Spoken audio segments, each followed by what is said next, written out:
En la actualidad, uno de los delitos contra la administración pública más frecuentes en ser vistos en las Cortes es precisamente el delito de colusión desleal. ¿Encuentra usted correcta la regulación recogida por nuestro Código Penal sobre esta figura delictiva? Yo creo que, como toda regulación legal, siempre es perfectible, ¿no? Primero, yo creo que lo que hay que tener claro es cuál es la finalidad político-criminal de la incorporación de un tipo penal de las características del delito de colusión desleal, que no existe en todos los ordenamientos jurídicos penales. Definitivamente esto se enmarca dentro de lo que es la actuación pública y la actuación irregular de funcionarios públicos. Y todos sabemos que muchas veces la actuación irregular del funcionario público está incentivado fundamentalmente por el pago de coimas o el pago de ciertas ventajas o prebendas, es decir, actos de corrupción. Pero claro, la corrupción como delito, el cohecho pasivo, tiene siempre la dificultad de poder acreditar y probar que efectivamente un particular ha ofrecido o ha entregado una determinada cantidad de dinero o ha dado una ventaja o una prebenda a un funcionario público para que éste haga algo en contra o en cumplimiento de sus propias funciones, ¿no? Y la diferencia de cohecho pasivo propio e impropio. Y entonces, ¿qué es lo que intenta hacer, en mi opinión, el delito de colusión desleal? Pues lo que intenta es aligerar el estándar probatorio. Es decir, bueno, yo voy a construir un delito en un ámbito que sé que es especialmente sensible a la corrupción, como es los procesos de selección pública y de contratación pública, en donde el tipo penal no va a requerir la acreditación de un pago de dinero del particular al funcionario público. Y por lo tanto, lo único que voy a exigir yo es la existencia de un acuerdo entre ambos para perjudicar al Estado en las licitaciones. Desde esa perspectiva, claro que cumple una finalidad política o criminal muy clara el delito de colusión desleal, y creo que no es nada, digamos, desechable, ¿no? Sin embargo, creo que no se maneja de alguna forma ciertos estándares de proporcionalidad en el delito de colusión desleal. Porque si se trata de un delito que exige menos que corrupción y que evidentemente el injusto que se llega a acreditar es un injusto que no tiene la relevancia propiamente de un acto de corrupción, entonces no puede ser que la pena máxima en el delito de corrupción sea 8 años y la pena máxima en el delito de colusión desleal sea 15 años. Entonces, de ahí el legislador, creo yo que no se da cuenta o no sigue criterios de proporcionalidad para poder decir, ok, si yo por la corrupción pido tantos años, que es un delito gravísimo, donde yo acredito que se le ha pagado dinero a un funcionario público, no es posible que en un caso donde no exijo el pago de una prebenda, sino simplemente un acuerdo entre el funcionario público para perjudicar al Estado, yo pueda imponer o establezca que se le puede poner una pena de 15 años. En esa perspectiva, creo yo que es discutible la penalidad que se plantea para el delito de colusión desleal. Lo que además, evidentemente en términos, por ejemplo, de prescripción, genera prácticamente, o convierte prácticamente el delito en un delito imprescriptible, ¿no? Porque con 15 años de pena privativa de libertad, más la duplicación por tratarse normalmente patrimonio del Estado, estamos hablando prácticamente de un delito que resulta imprescriptible, ¿no? O sea, ¿qué delito de lesa humanidad ni de lesa humanidad? Este delito es casi imprescriptible. Entonces, creo que eso es un aspecto que tendría que revisarse. Y en cuanto a la estructuración del tipo penal, creo que el tipo penal tiene dos defectos que tienen que ser revisados, ¿no? Y que muchas veces la jurisprudencia no ha metido el dedo en la llaga, como tendría que haberlo hecho para obligar al legislador a hacer los cambios pertinentes en la estructuración del tipo. Por un lado, se exige que la colusión esté referida a 4 aspectos muy concretos: convenios, ajustes, liquidaciones y suministros. No más. Con lo cual, si hay un acuerdo colusorio que perjudica al Estado en otros aspectos, en principio, por principio de legalidad, no podría ser castigado penalmente, aunque se entienda que es igual de grave. Pero esto, por ejemplo, creo que los abogados defensores no lo tienen suficientemente claro, y aun cuando lo leen muchas veces los propios magistrados no le hacen caso, pero tendrían que hacerlo, porque el principio de legalidad es muy claro. Nadie puede ser sancionado por una conducta que al momento de su comisión no está expresamente y claramente definida como delito en la ley.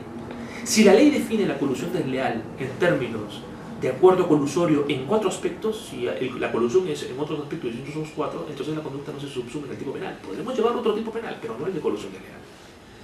Y eso creo yo que genera ciertas trabas político-criminales en la propia aplicación de este tipo penal. Este tipo penal tendría que abrir la colusión a otro tipo de acuerdos que resulten igual defraudatorios del Estado. En este aspecto, el tipo penal no tendría que ser cerrado, tendría que ser más bien un tipo penal abierto en cuanto a su estructuración. Es decir, incluir la colusión defraudatoria que defrauda y que perjudica al Estado, evidentemente, en general, en cualquier aspecto de un proceso de selección pública, de licitación, concurso público, etcétera, etcétera. Y el segundo aspecto que creo yo tendría que revisarse, para ser más explícito, porque ha dado lugar a un enfrentamiento jurisprudencial donde prácticamente se ha dicho de todo, es si este delito es un delito que realmente exige un resultado y si ese resultado es un perjuicio efectivo o simplemente potencial. Porque jurisprudencia para todos los gustos hay, ¿no? Y cada quien cita la que le interesa, ¿no? Unos citan que el delito de colusión desleal es de mera actividad, otros citan que es de mera de peligro, otros que es de lesión. Esto parece casi como jurisprudencia del Tribunal Constitucional, ¿no? Es decir, hay para todas las opiniones. Y esto evidentemente genera un error porque afecta la propia seguridad jurídica. Es decir, finalmente nadie sabe si el delito de colusión desleal es un delito, o si el delito de colusión desleal requiere un perjuicio y si ese perjuicio tiene que ser efectivo. Y yo personalmente creo, poniéndome evidentemente en posición de legislador y de una perspectiva político-criminal, creo que es absolutamente, mi opinión creo que es absolutamente razonable que en el delito de colusión desleal se exija que sea un delito de perjuicio, un delito de peligro, de resultado, que se requiere un resultado, que no baste simplemente el acuerdo colusorio, sino que ese acuerdo colusorio tiene que perjudicar al Estado. Y ese perjuicio no tiene que ser potencial, sino que tiene que ser real. Y alguien podría decir, pero con eso generamos impunidad. No, no generamos impunidad. Porque si una persona, si un funcionario público se colude con un particular y no perjudica realmente al Estado, pero le genera la situación de peligro, está la tentativa. Y con el artículo 16 y el artículo 384 de colusión, más concordado con el artículo 16, podemos imponer una pena por tentativa. Y es perfectamente posible imponer una pena por tentativa, sin ningún problema, o sea que no se generan vacíos de punibilidad. Y para los casos en los que no se genera ningún perjuicio, sino simplemente hay una actuación desleal por parte del funcionario público, pero que no perjudica al Estado, entonces tenemos el derecho disciplinario. Sancionemos a ese funcionario público, destituyámoslo, apliquémosle una inhabilitación, una suspensión dentro de un proceso disciplinario. Pero no tenemos que recurrir al derecho penal como prima ratio. El derecho penal no es un derecho penal de moralización, en el sentido de crear deberes de buen comportamiento de parte de los funcionarios públicos. El derecho penal es una última ratio. Y el derecho penal tiene que aplicarse solamente para los casos que tienen un mayor desvalor, tanto de acción como de resultado, por utilizar una terminología finalista. Y yo creo que desde esa perspectiva es como tenemos que tratar de interpretar hoy por hoy este artículo, que no es claro. Y evidentemente en una reforma legislativa creo yo que sería muy importante que el legislador dé una tipificación más explícita en el sentido de configurarlo como un delito de resultado y concretamente un delito de resultado lesional. Doctor Percy, partiendo de considerar la clasificación de los delitos especiales en delitos de dominio y delitos especiales de infracción de deber, según su posición, ¿en qué caso resultaría pertinente asumir la teoría de la unidad o la teoría de la ruptura del título de imputación? Bueno, yo ya lo he dicho expresamente en otras oportunidades, y es que en nuestro país hay una cierta arbitrariedad en el uso de la unidad o de la ruptura. En unos delitos especiales se usa unidad, en otros ruptura, y no se explica por qué. Uno podría decir, bueno, que me digan por qué unidad en unos casos, por qué ruptura en otros casos, o que en todo caso asuman solo unidad en todos los casos o solo ruptura en todos los casos. Y yo creo que es perfectamente sustentable una tesis diferenciadora, pero diferenciadora con base en criterios objetivos, no con base simplemente en arbitrariedad judicial. Y precisamente la distinción entre delitos de dominio y delitos de infracción de deber me permite a mí sustentar que en unos casos se puede utilizar unidad del título de imputación y en otros casos ruptura del título de imputación. Y sostengo que los delitos especiales de dominio, que son delitos que se estructuran sobre el dominio del riesgo, creo yo que es perfectamente realizable tanto por el autor como los partícipes. Es decir, un delito especial que se estructura en dominios de riesgos que están en contextos sociales o en sectores sociales muy específicos, es una infracción del rol tanto del autor como del partícipe. En unos casos con dominio y en otros casos sin dominio, como dice Roxin, o como dice Jacobs, con más dominio del autor y con menos dominio en el cómplice. Pero igualmente todos resultan competentes, porque es un delito de dominio, porque es un delito estructurado con base en un rol que cumplen todos, que es el rol de ciudadano. Distinto es el caso, por lo tanto, en el caso de los delitos de infracción de un deber, porque aquí el rol no es el rol general, no lo poseen todos, lo poseen simplemente aquellos que están vinculados institucionalmente, o por medio de una institución específica. Por lo tanto, en esos casos yo lo que sostengo es una ruptura del título de imputación, porque el único al que se le puede imputar el delito es al obligado institucional. Las otras personas que han ayudado, que han contribuido, podrán responder siempre y cuando exista un delito de dominio común o incluso especial en el que se pueda subsumir esa conducta. Mientras tanto, creo que es imposible, si que nosotros nos mantenemos en estas categorías dogmáticas claramente definidas, es imposible, a pesar del esfuerzo de algunos autores, como el propio Sánchez Vera y en el Perú Reaño, que intentan construir la posibilidad de castigar con criterios de dominio a aquellos que auxilian a un obligado institucional a cometer un delito de infracción de un deber.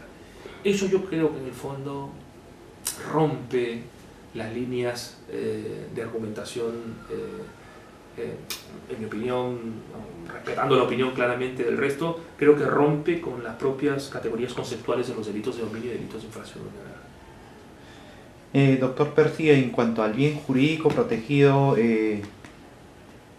por ejemplo, el profesor Rojas Vargas señala que el tipo penal protege el patrimonio administrado por la administración pública, ¿no?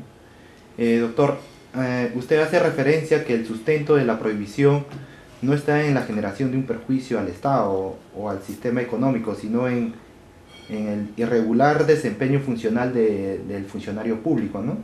Entonces, para usted, ¿cuál sería el bien jurídico? Claro, yo cuando sostengo una visión a la que he calificado institucional frente a las patrimonialistas, no es que yo prescinda el patrimonio, como creo que a veces se puede llegar a entender, sino de lo que se trata en estos casos es simplemente de entender que el deber del ciudadano, el deber específico e institucional del funcionario público está referido al resguardo de intereses patrimoniales.